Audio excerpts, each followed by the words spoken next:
Across Washington, school districts are changing, from evolving community needs to rising costs.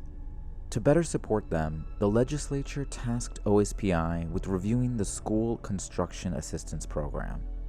Districts from around the state have shared their experiences, highlighting how funding formulas, processes, and equity measures can be improved to serve every district. The vision is clear: a transparent, efficient, and equitable program that ensures safe, modern schools for all students. Your environment determines how you feel. So if we could get the school done right, I think it would make a big effect on the students' learning and their outlook too. I think it would help them a lot. I know it would help me a lot too. Hope is pretty much our number one target here. And to produce that hope, they need to have their relatives, they need to see those people they live with and grow with making progress.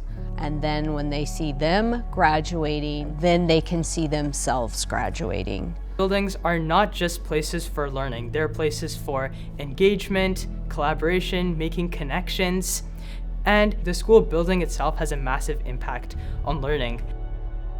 With our school being run down, very old, and the certain issues that we're facing now with even safety and electrical and classroom space is very frustrating for somebody that wants to go further in their education. I've been put on what's called bucket duty before, and you're supposed to move the bucket and empty it once it gets too full. So when snow melts, I was on bucket duty, and that can be hard, especially in a class where you're supposed to be learning and you're supposed to be paying attention when you're moving a bucket around. When we are thinking about the age of our buildings, redesigning our buildings to meet the needs of either the correct age of learners or the aligned age of our learners, as well as new programming efforts to meet the needs of the workforce in the future.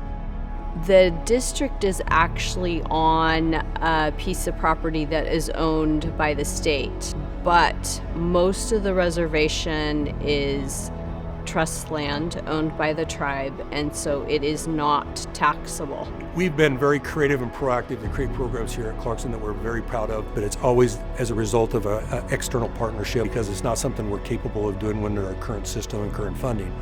When there are mandates from the state that are frankly unfunded, it means that we have to use more of our dollars from our general fund or local taxpayer supported initiatives such as levies or bonds.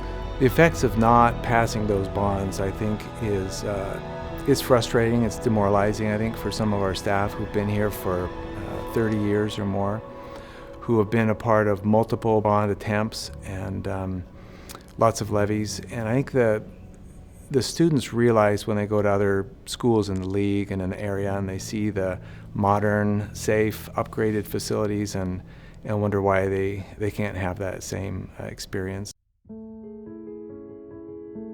Costs have escalated significantly overall in Washington State and beyond over the past 5 years since COVID, and we're no different here in Essex School District. And I will tell you that the state-funded opportunities or state revenue offsets do not keep pace with those rising costs.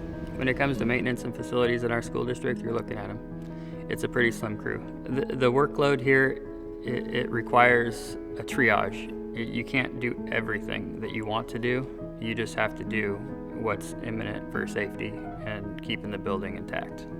If you don't have a staff large enough to take care of all the problems because of budget issues, then you're more reactive than you are proactive. Having a system in place that promotes proactive maintenance is ultimately going to be a great return on investment for the taxpayers and the community at large. I have been told by those that have been here much longer than myself that the school is seen as the centerpiece of the community, that it is the gathering place. It is the place where children feel safe and cared about.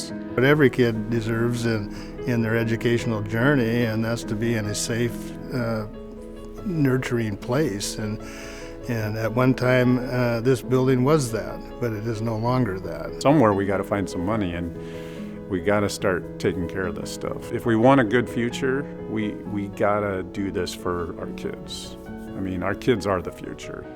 This is their safety net. And who knows where they would be or what would happen to them if we were not here.